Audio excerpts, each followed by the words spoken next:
وأشهد أن محمدا عبده ورسوله أما بعد فإن خير الحديث كتاب الله وخير الهدي هدي محمد صلى الله عليه وسلم وشر الأمور محدثاتها وكل محدثة بدعة وكل بدعة ضلالة وكل ضلالة في النار. أعوذ بالله من الشيطان الرجيم. بسم الله الرحمن الرحيم. يا أيها الذين آمنوا اتقوا الله وقولوا قولا سديدا يصلح لكم أعمالكم ويغفر لكم ذنوبكم ومن يطع الله ورسوله فقد فاز فوزا عظيما.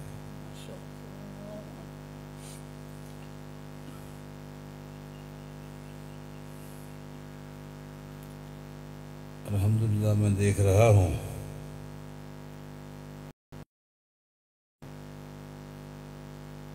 ہم جیسے عام ساتھیوں کے مقابلے میں آج علماء کی تعداد زیادہ ہے. قاری عطا اللہ صاحب کا اخلاص ہے، محبت ہے. بہت بڑی تعداد میں عبدالعزیز خوش الہان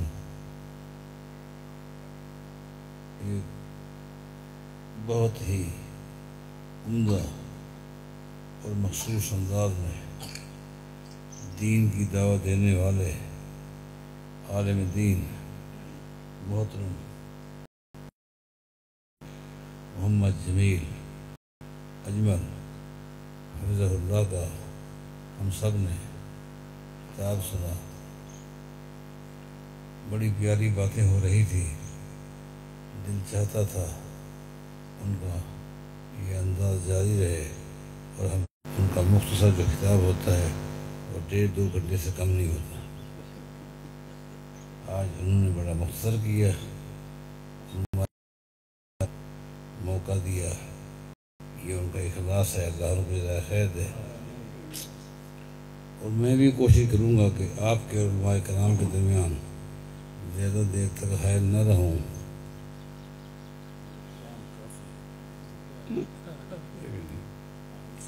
سنی ہوگی، آپ کو یاد ہوگی. اس حدیث سے کچھ مسائل جو میں سمجھتا ہوں وہ آپ کے سامنے رکھوں گا ترتیب کے ساتھ، اس اخلاص اور جذبے کے تحت کہ اللہ تعالی ہم سب کو عمل کی توفیق عطا فرمائے. حدیث بڑی مشہور ہے. جب میں شروع کروں گا تو پہلے لفظ سے ہی پوری حدیث آپ کے ذہن میں آ جائے گی. ایک عورت ہے، اس کا نام ہے ام یعقوب. بنو اسد قبیلے کے ساتھ امام، وقت کے ایک بہت بڑے محدث، ایک بہت بڑے مجتہد کے پاس آتی ہے. میں سمجھتا ہوں جو اس دور کا سب سے بڑا عالم تھا، سب سے بڑا عالم.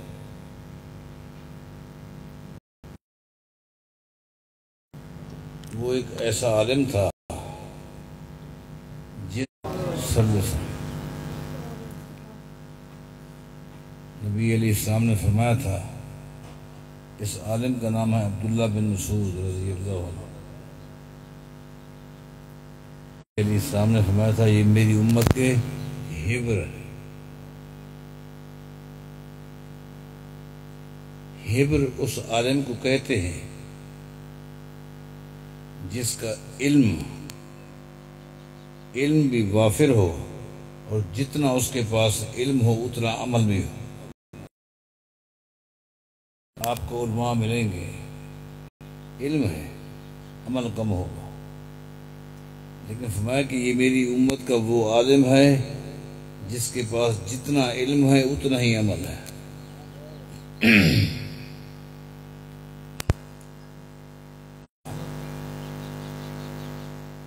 کہ ایک دن نبی علیہ السلام نے فرمایا تھا صحابہ کو کہ تم میرے عبداللہ کی پنڈلی کو دیکھتے ہو، پنڈلی چھوٹی ہے، عبداللہ کا چھوٹی چھوٹی پنڈلیوں کو دیکھ کر تم ہنسنے لگ جاتے ہو۔ آج یہ پنڈلی جو بڑی مختصر اور چھوٹی نظر آتی ہے، پتہ ہے کل قیامت کے دن جو ترازو قائم ہوگا، اس اونٹ چلتا ہے تو چر چر کی آواز آتی ہے، ترازو کے اندر چر چر کی آواز آئے گی۔ صحابہ نے عرض کی تھی، اے اللہ کے رسول صلی اللہ علیہ وسلم، کیا قیامت کے میدان میں عبداللہ کی پنڈلی وزنی ہو جائے گی؟ نبی علیہ السلام نے فرمایا نہیں، یہ وزن اس علم کا ہوگا جو اللہ نے عبداللہ کو عطا کیا ہے۔ وہ اتنا بڑا عالم، اس کے پاس یہ عورت چل کر گئی۔ عورت کا نام یاد ہے؟ ام یعقوب۔ کس قبیلے سے تعلق تھا؟ بنو اسد قبیلے کے ساتھ تعلق تھا۔ آ کر کہتی ہے کہ عبداللہ، آپ نے اگلے دن جو خطاب کیا ہے،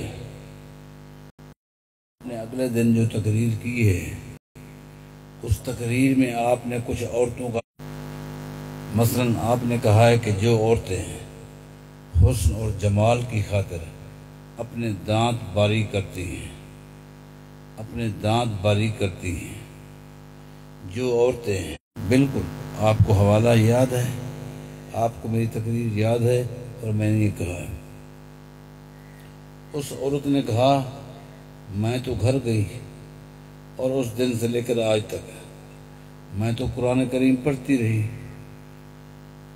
الحمد سے لے کر والناس تک میں نے قرآن پڑھا ہے، مجھے کہیں بھی آیت نہیں ملی جس آیت میں اللہ نے اس طرح کی عورتوں پہ لعنت بھیجی ہو۔ اب یہاں ہم رکتے ہیں، اور بہت سارے مسائل نکلتے ہیں۔ پہلی بات یہ ہے، پتہ چلا کہ نبی علیہ السلام کے دور میں، صحابہ کے دور میں، دینی پروگراموں میں، مساجد میں نماز پڑھنے کے لیے، جمعہ پڑھنے کے لیے، عید کی نماز پڑھنے کے لیے،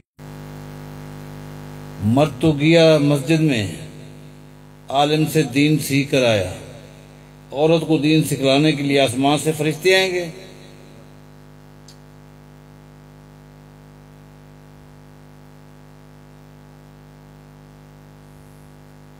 آپ کو پتا ہے والا فرد ڈاکٹر بنتا ہے بعد میں، پروفیسر بنتا ہے بعد میں، انجینئر بنتا ہے بعد میں، ایم اے ایم این اے بنتا ہے بعد میں، سب سے پہلے وہ آتا ہے اپنی ماں کی، سب سے پہلی تربیت گاہ جو ہے، اگر اس گود میں علم ہوگا اس کو علم ملے گا،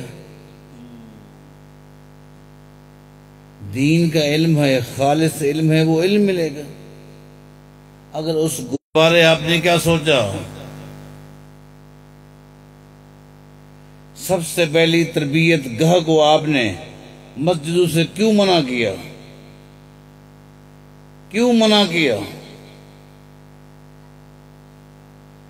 دینی علوم سے اس امت میں جو بے حیائی، بے غیرتی، بد عملی پھیلی ہے، اس کا بنیادی سبب یہ ہے کہ ہم نے خواتین کو اللہ کے مراکز سے، مساجد سے دور کر دیا ہے۔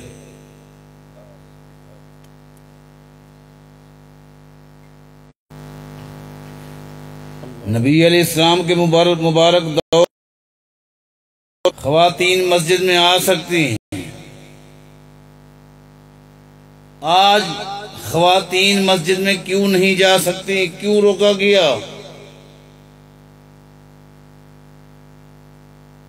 بہرحال اب الحمدللہ بہتری اس ہے، لیکن الحمدللہ یہ قرآن و حدیث کی اپنی ایک تاثیر ہے، وہ منوا کے چھوڑتا ہے۔ اب آہستہ آہستہ الحمدللہ نہ ماننے والے بھی مان رہے ہیں۔ فتویٰ دیا پوری کتابیں کالی کر دی اس بات کے کہنے پر کہ دیہات میں جمعہ ناجائز ہے۔ اب الحمدللہ اب ان کو سمجھ آ گئی، اب دیہاتوں میں جمعہ ہو رہا ہے نا۔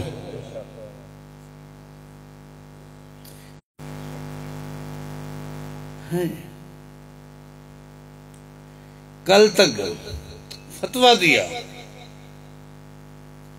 اور دلائل دیے جھوٹے، من گھڑت قصے سنا کر کہ دیہات میں عید کی نماز پڑھنا ناجائز ہے، لہذا یہ کہہ دیا دیہات کے لوگ اگر قربانی کرنا چاہتے ہیں، کیونکہ انہوں نے عید نہیں پڑھنی، وہ صبح کی نماز کے بعد قربانی کر سکتے ہیں۔ میں اپنے ایک ایک جملے کا ذمہ دار ہوں، اور یہاں تک کہہ دیا اگر کوئی شہری چاہتا ہے صبح کو میری قربانی کے جانور کا گوشت مجھے جلدی مل جائے، اور آج دیہات میں عید نماز ہو رہی ہے یہ حق منواتا ہے، آج ایسا ایسا مان رہے ہیں۔ اسی طرح ان کا فتویٰ تھا عورت مسجد نہیں جا سکتی، نہ جمعہ پڑھ سکتی ہے نہ عید کی نماز پڑھ سکتی ہے، لیکن الحمدللہ اب تبدیلی آ گئی ہے۔ میں کراچی میں سن 81 میں گیا تھا، مجھے آج 41 سال ہو گئے۔ جب میں کراچی گیا میری معلومات کے مطابق کراچی میں احناف کی کوئی ایک جگہ بھی نہیں تھی جہاں عورتیں جمعہ پڑھتی ہوں یا عید کی نماز۔ آج یہ نیٹ کا دور ہے، مجھے پتا ہے کہ یہ میری آواز کہاں تک جا رہی ہے۔ آج میری معلومات کے مطابق کراچی کے اندر 20 احناف کی مساجد ہیں جہاں عورتیں جمعہ کی نماز پڑھتی ہیں۔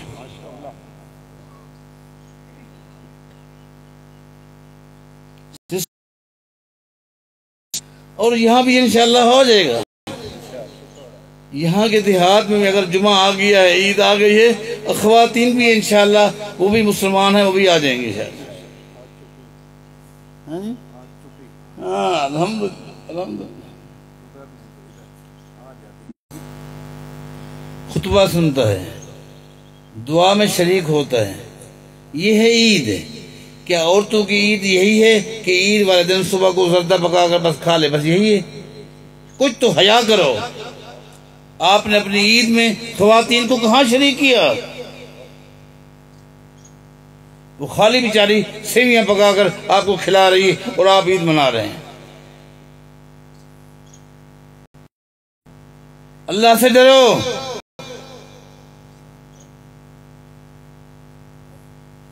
یہ حالات ایسے ہیں، کیا حالات ہیں؟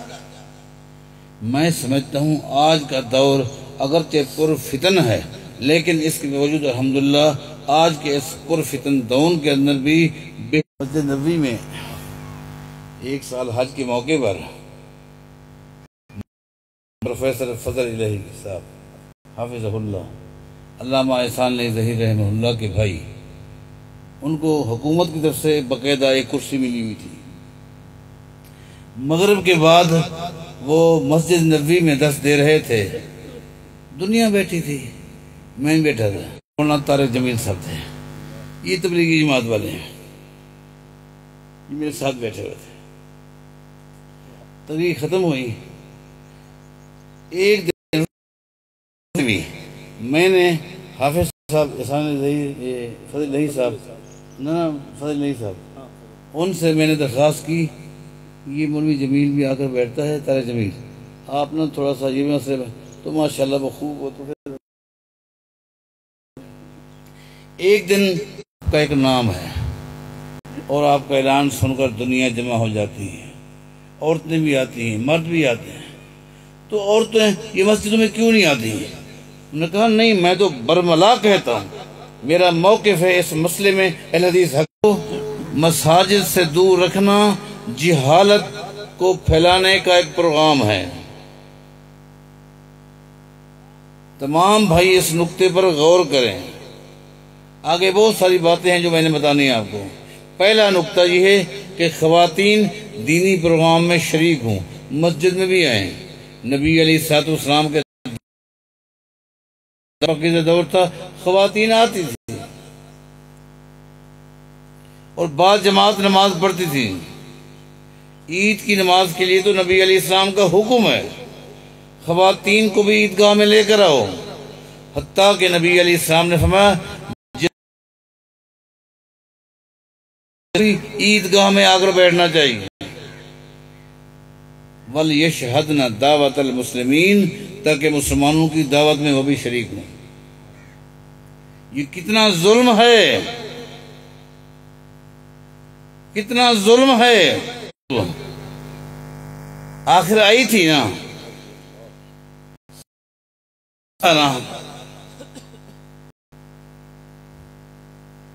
پھر وہ حوالہ دیکھنے کے لیے پورا قرآن کریم پڑھتی رہی، اس کو وہ حوالہ نہیں ملا، حوالہ نہیں ملا۔ جب نہیں ملا تو پھر وہ دوبارہ عبداللہ بن مسعود کے پاس آ گئی رضی اللہ عنہ کہ ائمہ جو ہیں وہ بڑے ہیں، ہم چھوٹے ہیں، چھوٹا بڑے سے حوالہ نہیں مانگ سکتا، چھوٹا بڑے سے دلیل نہیں مانگ سکتا، اس کو چاہیے بس بڑا جو کہے عمل کریں۔ اس سے دلیل مانگنا، حوالہ مانگنا، یہ بے ادبی ہے اور گستاخی ہے، اس کا حل ہو گیا۔ میں آپ سے پوچھتا ہوں، علم کے لحاظ سے ام یعقوب بڑی تھی یا عبداللہ بن مسعود؟ وہ اس دور کا سب سے بڑا عالم تھا، سب سے بڑا عالم۔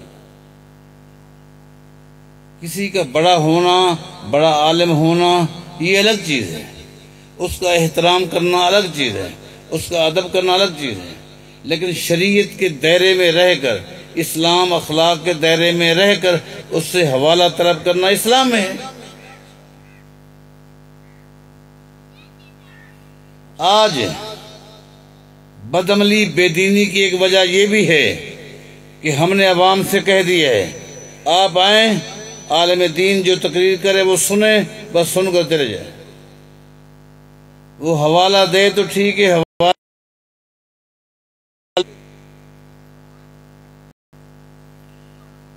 جب سے عوام کا جو حق تھا دلیل مانگنا، حوالہ مانگنا، یہ حق ہے، جب سے یہ حق اور آپ لوگ سن لیں، جب آپ حوالہ مانگنے والے بن جائیں گے نا، عالم بھی سوچ کے گفتگو کرے گا۔ اس کو پتہ ہے کہ جس قوم کے سامنے میں نے گفتگو کرنی ہے وہ خالی سر ہلا،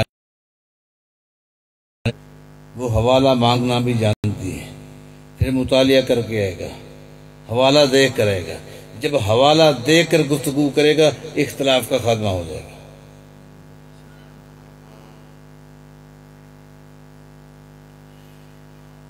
اس نے پیسہ نہیں ملا، اس نے حوالہ کس طرح تلاش کیا ہوگا؟ قرآن کریم کو کس طرح ہم پڑھتے ہیں نا، اس طرح تو ساری زندگی پڑھتے رہیں، ہمیں کسی ایک مسئلے کا بھی حوالہ قرآن میں نہیں ملے گا۔ قرآن کریم کو پڑھنا کس طرح چاہیے؟ سمجھ کر پڑھنا چاہیے۔ یہ تو ہم مسلمان ہیں، کریم کا سمجھنا دور کی بات ہے، پڑھنا نہیں آتا۔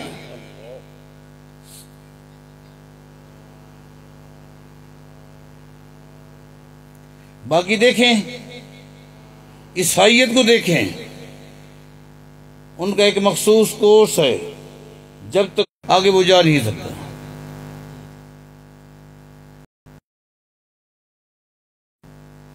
میری آخری گفتگو قادیانیوں کے ساتھ ربوہ میں جو ہوئی تھی وہ 90 میں ہوئی تھی، 90 میں گیا تھا۔ پہلے میرے 2-3 مناظرے کراچی میں ہوئے، آپ کو وہاں آنا پڑے گا، وہاں میں نے آ جاؤں گا۔ مجھے لوگ کہتے رہے وہ تو قتل کر دیں گے، تو میں نے کہا پھر کیا؟ متاثر کرنے کے لیے انہوں نے مجھے کچھ کورس دکھلایا، کہنے کہ دیکھیں آپ لوگ مسلمان کہلاتے ہیں، آپ میں سے 90% لوگوں کو نماز نہیں آتی، دعائیں نہیں آتی، جبکہ ہمارا یہ کورس ہے، یہ ہمارا کورس ہے، اور ہر شخص کے لازمی ہے اس کورس کو پڑھے، سمجھے، اس کا امتحان دے۔ بتاؤ، یہ کفر کا انداز ہے۔ آج ہم مسلمان ہیں، ہمیں قرآن کریم نہیں آتا، ہمیں نماز جنازہ کی دعائیں نہیں آتی، اس کے باوجود اس کو وہ آیت نہیں ملی۔ جب نہیں ملی تو اس نے یہ نہیں کیا چلو ہوگی، مجھے نہیں ملی۔ جس طرح ہم کہتے ہیں عالم دین نے اگر بات بتا دی ہے، ٹھیک ہے، ہمیں نہیں ملی، کوئی بات نہیں، عالم نے کہہ دی ہے، اس کے سینے میں حوالہ ہوگا۔ اور اسی کا نام تقلید ہے۔ اسی کا نام کیا ہے؟ رحمت کریں، ان کے بارے ایک غلط ذہنیت بن چکی ہے کہ امام کے قول کو بغیر دلیل کے لینا ہے۔ یہ بغیر دلیل کے ان کی بات کو کیوں لینا ہے؟ کہا دلیلیں ان کے سینے میں تھی، دلیلیں تھیں ہر مسئلے کی۔ الیک من ربک، اللہ تعالیٰ نے اپنے پیغمبر کو فرما دیا جتنے مسائل ہیں، جتنے مسائل کے دلائل ہیں، امت کے سامنے مسائل بھی پیش کریں، دلائل بھی پیش کریں۔ اگر آپ نے دلائل مسائل بیان کیے، دلائل نہ بتائے، آپ نے رسالت کا حق ادا نہیں کیا۔ نہیں، ہر ایک دلیل دے گا، ہر ایک سے دلیل لی جائے گی۔ نبی علیہ السلام سے دلیل اس لیے نہیں لی جاتی، ان کا فرمان خود دلیل ہے۔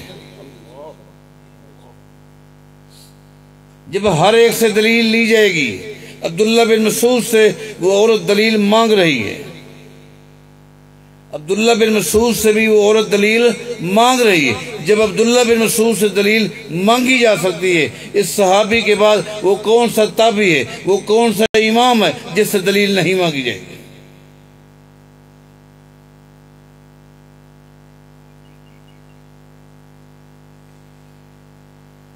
اس عورت نے کہا لقد قرأت ما بین الدفتین، میں پورا قرآن پڑھ کر آ گئی ہوں، مجھے وہ آیت نہیں۔ آج یہ ہمارا بھی حق ہے کہ علماء سے ان کے عقیدے، عمل، ہر بات پر دلیل مانگیں، ان کا حق ہے وہ ہمیں دلیل دیں۔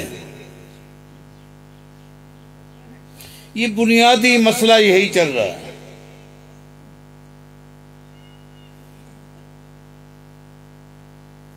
اس امت میں سے صرف 4 بزرگوں کا انتخاب کر کے یہ کہنا ان کی بات دلیل کی محتاج نہیں ہے، یہ جہالت ہے۔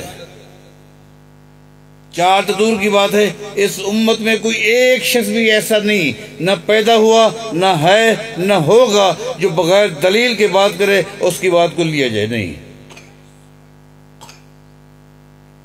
یہ مسلک الحدیث ہے جس میں ایک عقیدہ ہے کہ سب بزرگ، چاہے وہ صحابہ ہوں، تابعین ہوں، ائمہ دین ہوں، سب واجب الاحترام ہیں۔ کیا ہے؟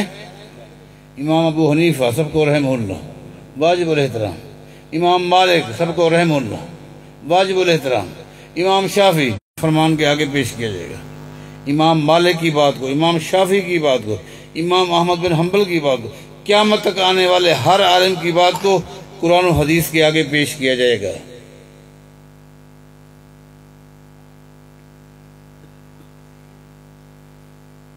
یہ حق تھا۔ وہ عورت آئی، اس نے کہا مجھے آیت نہیں ملی، مجھے بتائیں یہ آیت کہاں ہے؟ عبداللہ بن مسعود رضی اللہ تعالیٰ عنہ فرمانے لگے ان کراتی ہے لوجدتی ہے، میری بہن تو نے توجہ کے ساتھ قرآن نہیں پڑھا، اگر پڑھا ہوتا تجھے آیت مل جاتی۔ حالانکہ وہ بیچاری پڑھ کے آئی تھی، ترجمہ دیکھ کر آئی تھی، محنت کر کے آئی تھی، اس کے باوجود بھی جتنا گہرائی چاہیے تھی، جتنا تعمق چاہیے تھا، وہ نہیں تھا۔ اگر تو نے پڑھا ہوتا وہ آیت تجھے مل جاتی۔ اب عبداللہ بن مسعود نے فرمایا اچھا یہ بتا، جب کریم پڑھ رہی تھی یہ آیت تیرے سامنے آئی تھی ما آتاکم الرسول فخذوہ وما نہاکم عنہ فانتہوا، واتقوا اللہ۔ اللہ تعالیٰ فرماتا ہے جو کچھ میرا پیغمبر دے لے لو، یہ نہیں فرمایا کہ صرف قرآن لے لو۔ قرآن نے ایک گارنٹی دے دی، میرا پیغمبر جو کچھ دے لے لو، گویا کہ وہ سب کچھ میری طرف سے ہے، لے لو میری طرف سے۔ جس چیز سے منع کرے رک جاؤ، یہ ممانعت بھی کس کی طرف سے ہے؟ میری طرف سے۔ یہ آیت پڑھی تھی، اس نے کہا ہاں یہ تو پڑھی تھی، یہ آیت تو پڑھی تھی۔ عبداللہ بن مسعود نے فرمایا جب تو نے یہ آیت پڑھی تھی، جب اللہ نے فرمایا جو کچھ میرا پیغمبر دے اس کو لے لو، جس سے روکے رک جاؤ، اس کا دینا میری طرف سے، ممانعت میری طرف سے۔ جب پیغمبر نے ان عورتوں، یہاں عقیدے کا اہم ترین مسئلہ ہے، عقیدے کا اہم ترین مسئلہ، اور وہ یہ ہے حدیث میں جو کچھ بھی ہے، حدیث میں جو کچھ بھی ہے، عقیدے کی باتیں ہیں، اعمال کی باتیں ہیں، اخلاقیات کی باتیں ہیں، حدیث میں جو کچھ بھی ہے، لوگوں آج اس نقطے کو کس کی طرف سے ہیں؟ نبی علیہ السلام کے فرمان کے بعد مجھے بتاؤ کہ جس کی بات، جس کا فرمان، جس کا فیصلہ، جس کا فتویٰ اللہ کی طرف سے ہو، کوئی ہے؟ کوئی ہے؟ نبی اور امتی کے درمیان ایک فرق ہے۔ دوسرے لفظوں میں سنیے، دنیا کے ہر انسان کے فتوے میں، فیصلے میں غلطی ہو سکتی ہے، لیکن اگر کسی کا فتویٰ، کسی کا فیصلہ غلطی سے پاک ہے تو محمد رسول اللہ،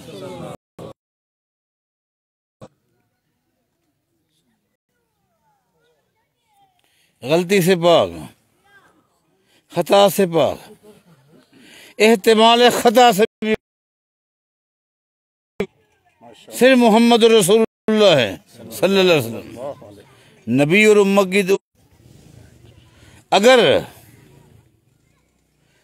نبی علیہ السلام کی امت میں کسی شخص کے بارے کوئی شخص کہتا ہے، کوئی قوم کہتی ہے یہ حق ہے، تو صرف محمد رسول اللہ کا ہے صلی اللہ علیہ وسلم۔ آپ کا فیصلہ اللہ کی طرف سے، آپ کا حکم اللہ کی طرف سے، اور کوئی نہیں ہے۔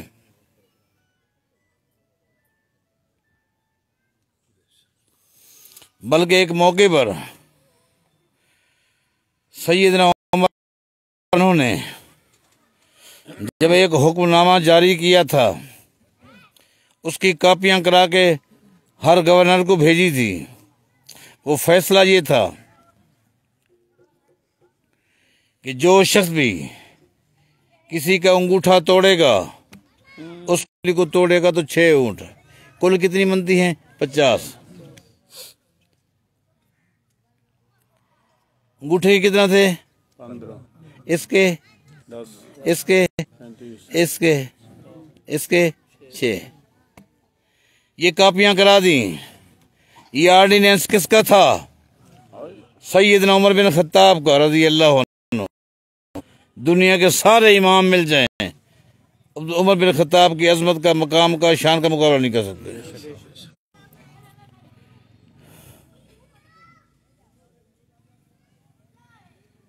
مصر کے اندر گورنر کو جب ملی، وہاں ایک صحابی بیٹھے تھے، ان الاصابع فی الدیۃ سواء، نبی علیہ السلام نے فرمایا تھا دیت کی انگلیاں برابر ہیں، جس کو بھی توڑو گے 10 اونٹ، چاہے انگوٹھا توڑو گے یا یہ چھوٹی انگلی، 10 اونٹ کیا ہے؟ سیدنا عمر نے کاتب کو دوبارہ اور کہا کہ وہ حکم نامہ بھی لے کر آؤ، جس میں لکھا ہوا تھا کہ اس کی اتنے فرمان ہے، الا ان الاصابع فی الدیۃ سواء، دیت میں یہ ساری انگلیاں برابر ہیں۔ کاتب نے لکھ لی، فرمایا اب نیچے میرے آخری جملہ لکھو، عمر کے فیصلے کو رد کر دو، پیغمبر کے فرمان کو جاری کر دو۔ جب عمر بن خطاب کے مقابلے میں نبی کا فرمان آ جائے، عمر کی بات کو رد کیا جائے گا، بعد دنیا کا وہ کون سا امام ہے کہ جس کی بات کو لیا جائے اور پیغمبر کی حدیث کو چھوڑا جائے؟ تھوڑا سا غور کرو، تھوڑا سا سوچو، رد کیا جا رہا ہے، قیامت دن کیا جواب دو گے؟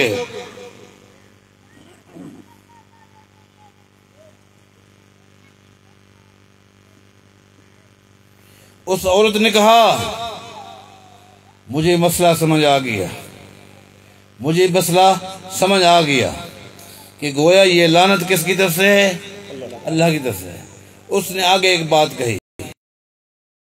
خطرناک بات ہے،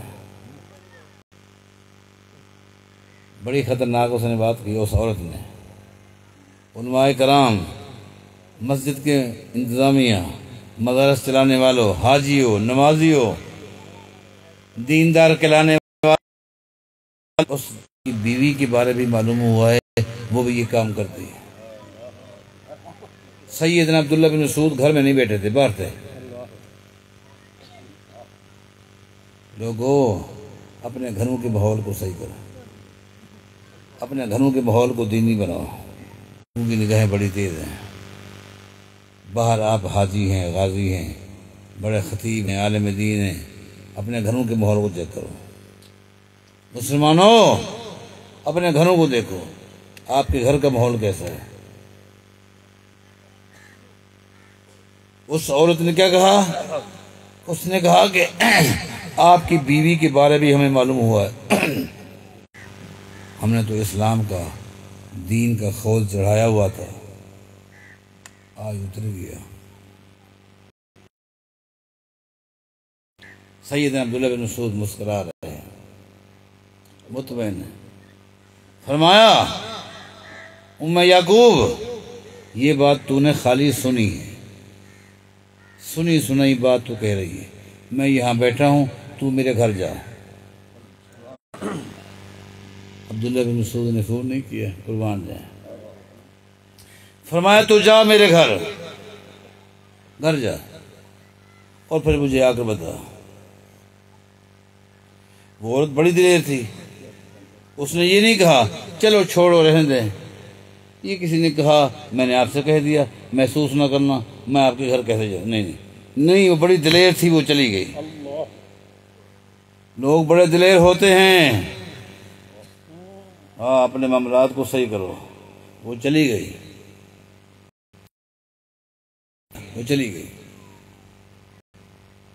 عبداللہ بن مسعود بیٹھے ہوئے ہیں سکون کے ساتھ،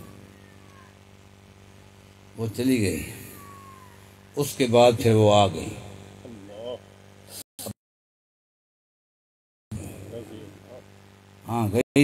گئی تھی۔ اس نے کہا عبداللہ، اللہ کی قسم تیرے گھر میں سوائے دین کے کچھ بھی نہیں تھا،